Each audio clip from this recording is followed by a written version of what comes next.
నిజామాబాద్ జిల్లా దర్పల్లి మండల కేంద్రంలోని శ్రీ రేణుకైలమ్మ ఆలయ పంచమ వార్షోత్సవ వేడుకలు ఘనంగా జరుగుతున్నాయి.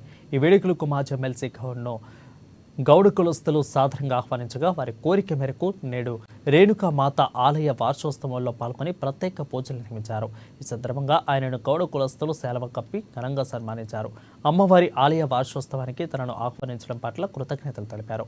అమ్మవారి దయ వల్ల పాడి పంట, అదేవిధంగా ప్రజలందరూ కూడా సుభిక్షంగా ఉండాలని కోరారు. తెరాస ప్రభుత్వంలో రేణుకా ఎల్లమ్మ ఆలయ నిర్మాణానికి తన వంతుగా సహాయ సహకారాలు అందించాలని ఆయన అన్నారు. మరి దర్పల్లి గౌడ సంఘం లాగా ఐక్యతతోని మరి ఎల్లమ్మ కాదు, గతంలో అయితే 12 ఎకరాల్లో ఈత చెట్లు నాటుకోవడం కూడా వారి ఐక్యతకు నిదర్శనం. మంచి గుడినే కాకుండా మరి ఇక్కడ పక్కకే షెడ్ గాని రూములు గాని ఇవన్నీ కట్టుకున్నారు. నేను పార్క్ కూడా ఇచ్చాను, ఇంకా పార్క్ స్టార్ట్ కానట్టున్నది, షెడ్ అయిపోయినట్టున్నది. పార్క్ కూడా 4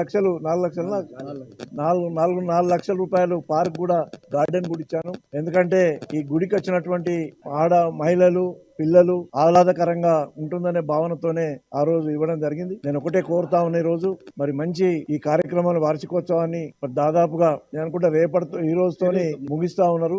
మరి మహిళలకు గాని నా తోటి గౌడ సంఘ సోదరులకు గాని అందరు కూడా శుభాభినందనలు తెలియజేసుకుంటూ, దాదాపు 10 సంవత్సరాల్లో గతంలో టీఆర్ఎస్ ప్రభుత్వంలో 9 అంశాల మీద గౌడ్లకు గీతా కార్మికులకు మరి కార్యక్రమాలు చేయడం జరిగింది. రెంటల్ మాఫీ చేయడం జరిగింది. 5 సంవత్సరాలు ఉన్నటువంటి లైసెన్సును 10 సంవత్సరాలు చేయడం జరిగింది. అదేవిధంగా 75,000 మందికి కొత్తగా మరి పెన్షన్స్ కూడా 50 సంవత్సరాలు నిండినటువంటి వాళ్లకు పెన్షన్ కూడా ఇవ్వడం జరిగింది.